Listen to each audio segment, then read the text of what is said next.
یه معضل و چالشی که انسان‌ها توی قرن 21 دارن اینه که دچار ابرمقایسه میشن، یعنی مقایسه‌های خیلی وحشتناک و غیر واقعی میکنن. مثلا گذشته یا قبلا یا وقتی بچه بودیم ما رو مقایسه میکردیم با بچه‌های فامیل.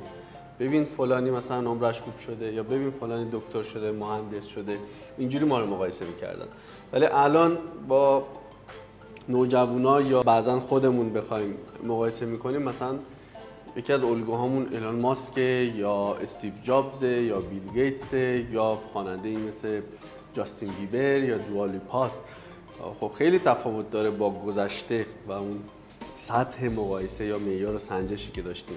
این ابرمقایسه معمولا غیر واقعیه. چرا؟ چون ما شرایط زندگی اون فرد رو یا نداریم یا نتونستیم درست شناساییش بکنیم که آقا طرف تو چه کشوری، با چه شرایطی، با چه فرهنگی، با چه دسترسی هایی زندگی کرده که به اینجا رسیده. بعد دو اینکه حالا وقتی ابرمقایسه میکنیم یا سنگ‌های بزرگی رو نشونه میکنیم، سنگ بزرگ نشونه از نزدن میشه معمولا و دچار ناامیدی میشیم وقتی یک هدفهای خیلی بزرگی داشته باشیم.